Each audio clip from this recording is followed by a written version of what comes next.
What is up, guys? Today we're going to be talking about the hardest thing to deal with as creatives. So if you guys are new to this channel, my name is Groce. I am a self-taught designer. I work with large brands such as Disney, Dannon, and Huggies.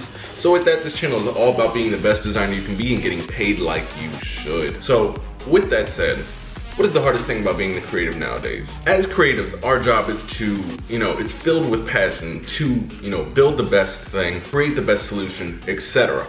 Now, where the funkiness starts to come in is that when we start to get in situations where our client or employer, they have a goal in mind, and when we're working on projects, us as creatives, we're trying to do the best solution, the best solve, and then, the business person or the employer, the client, they have a certain budget, they have a certain goal that they're trying to hit, and they have certain opinions. So that's where the clashing starts to begin. So the simplest example is this. If you have a client that's saying, okay, the whole website that I'm hiring you to build needs to be in all red. And let's say the goal is to create a gender neutral site that calms the user. Red will infuriate the user, but because the client says, okay, I'm writing the check, I want this is my opinion, and I expect you to do it like this.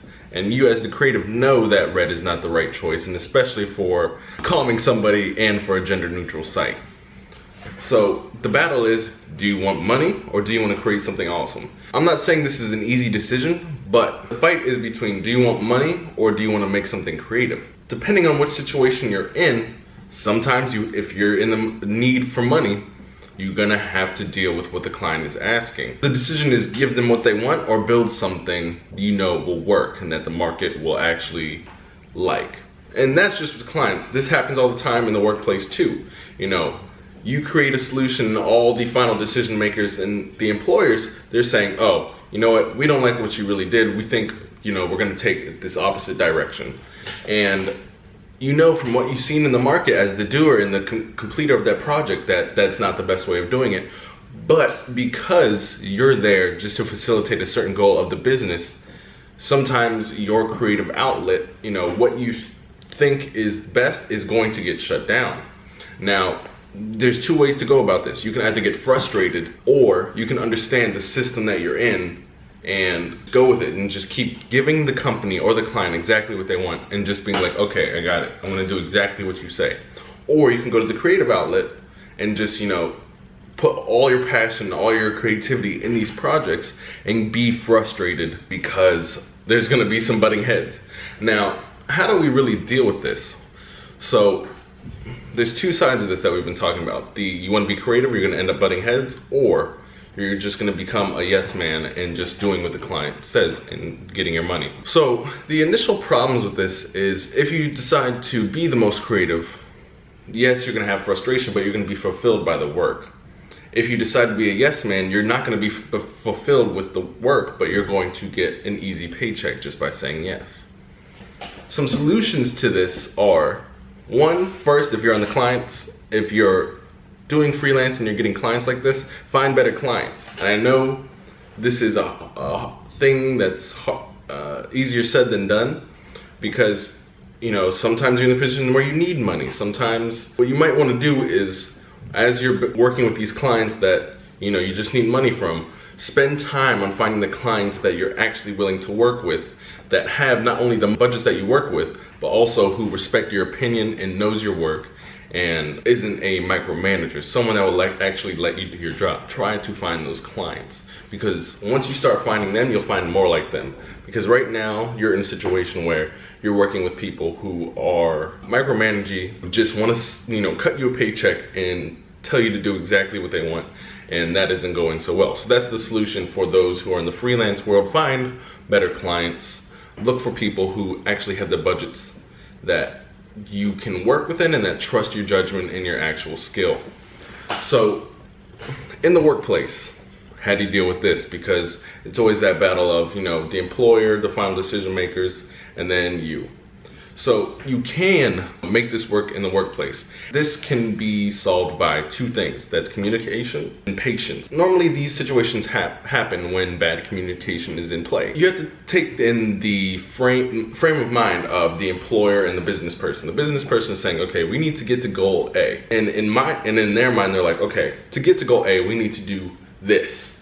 So as the creative, what you are going to have to do is say, okay, final decision makers, okay, business person, your goal is A. My solution does this and is still able to get us to goal A. Basically, it's negotiating or basically tying your solution to their goal so that they then see how your solution relates to goal A. It's all about negotiation, talking, and being patient to better the product or the solution. And I know this is really hard because a lot of us as creatives, we're really invested into creating the best product, the best solution, but when it comes to people, we have a little bit less patience because we just want to create the thing. So it takes a lot of, diligence and patience and, just being able to know how to communicate, negotiate. And again, you won't always be able to get everything that you want, but if you get some wins here and there, you get some fulfillment. And sometimes as you practice these things in better communication and as people see that your decisions are good, you'll start to get more and more openings, more opportunities, and more opportunities to show your skill, to show that your solution is in line with the end goal of the business person and the final decision makers. So as a creative, these are the things we deal with. We deal with clients that just want us to do what they want us to do. They're cutting the check, so they think that we should just do what they say. And then we have the employers that, they're paying us a certain amount of money to get, the result for goal A. And basically for both of these things, we just, the main things here, the main solutions and skill sets that we have to learn are one, communication, negotiation, and being able to tell client and employer or business person, your goal is A. Here's how my solution ties into your goal A. And then negotiating from there, give and take. What can you get in terms of a win for you and what can they get in terms of wins for them? And of course, leverage plays into this equation as well. But as long as you practice communication and trying to, get your little wins and practicing patience so that you don't get frustrated and, just continue to build those small wins, and eventually you start to get bigger and bigger opportunities to do bigger things.